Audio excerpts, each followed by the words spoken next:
11 तारीख से पार्टी का एक बहुत बड़ा अभियान हम लोग जो शुरू करने वाले हैं, उसकी शुरुआत भी नालंदा नीतीश कुमार जी के गांव कल्याण बिगहा से ही मैं करूंगा।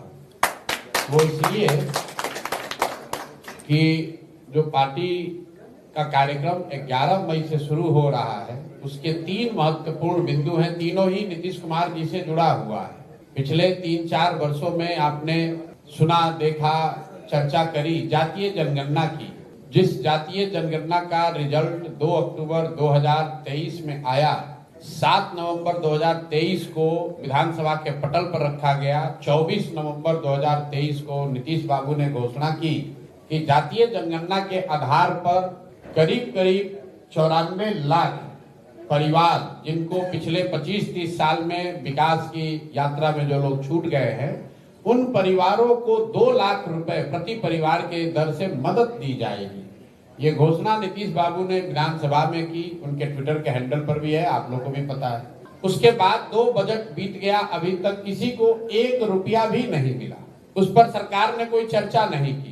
कई बार जब हम लोग बिहार में घूमते हैं, लोग कहते हैं कि नालंदा में बहुत काम हुआ है, तो इसलिए मैंने तय किया कि भाई जो 2 लाख रुपया उनको प्रति परिवार देना है, नालंदा भी नहीं, कल्याण बिगहा नीतीश बाबू के गांव चलकर देखें कि क्या किसी को 2 लाख रुपया मिला है कि नहीं। तो 11 मई को मैं आऊंगा और कल्याण बिगहा से इसकी शुरुआत करूंगा। दूसरा उस आंदोलन का बिंदु है, 2006 में नीतीश बाबू ने महादलित परिवारों के लिए घोषणा की थी कि हर परिवार को जो होमलेस है, घर नहीं है, जिसके पास जमीन नहीं, उसको 3 डिसमिल जमीन सरकार देगी। सरकारी जमीन से अगर नहीं मिलेगा तो खरीद कर देगी। पूरे बिहार में इस योजना में कुल 50 लाख दलित अति पिछड़े समाज के लोगों को घर बनाने के लिए जमीन मिलनी चाहिए थी, लेकिन अभी तक सिर्फ 2,34,000 परिवारों को ही ये जमीन मिली। और अभी प्लानिंग कमीशन का एक रिपोर्ट आया है दिल्ली से, जिसमें बताया गया कि 2,34,000 में करीब 1,20,000 परिवार ऐसे हैं जिनको सिर्फ पेपर पर ही ये जमीन मिली है। मतलब आधे लोगों को वो जमीन अभी तक नहीं मिली।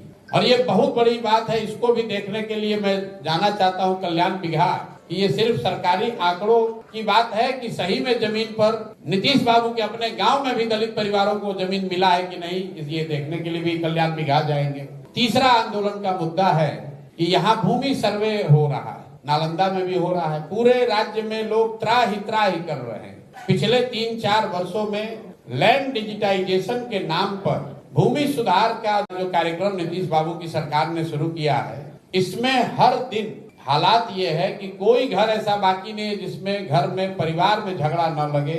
जमीन के दाखिल खारिज में, रसीद कटाने में, जमाबंदी में, हर जगह लोगों को 10,000, 20,000, 25,000 रुपया घूस देना पड़ रहा है। हालात ये है कि आप लोग तो पत्रकार हैं, रोज देखते होंगे कि बिहार सरकार में राजस्व विभाग जो है वो जनता से धन उगाही का सबसे बड़ा सोर्स बन गया है। नीतीश बाबू का नाम सुशासन बाबू रखा गया है, इसी धरती से वो आते हैं।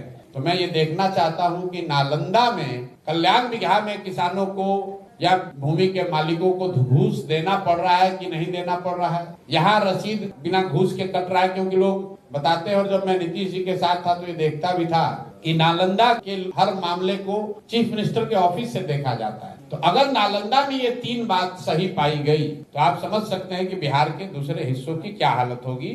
तो 11 तारीख को पार्टी के इस कार्यक्रम का हस्ताक्षर अभियान हम लोग शुरू कर रहे हैं, जिनमें ये 3 बिंदुओं को हम लोग कवर करेंगे कि जिन 94 लाख परिवारों को 2-2 लाख रुपया आपने कहा था जातीय जनगणना कराकर, उनको अभी तक 1 रुपया मिला कि नहीं मिला, या फिर जैसे मोदी जी का 15 लाख रुपया हर परिवार को देने का वादा जुमला साबित हुआ। आप भी ये मान लीजिए कि बिहार में भी आपने ये जुमला ही फेंका था। दूसरी बात, जिन महादलितों ने आपको आज 18-20 साल से मुख्यमंत्री के कुर्सी पर बैठाया है, कम से कम आपके गांव के महादलितों को वो जमीन मिली है कि नहीं, नालंदा में उन लोगों को जमीन मिली है कि नहीं, ये देखने आएंगे। और तीसरी बात जो मैंने आपको बताया कि पूरा बिहार भूमि सर्वे के नाम पर जो धन उगाही हो रही है, क्या नालंदा कल्याण बिगहा उससे अछूता है, हरनौत उससे अछूता है, अस्थावा में वहाँ नहीं हो रहा, ये देखने के लिए भी 11 को आऊंगा।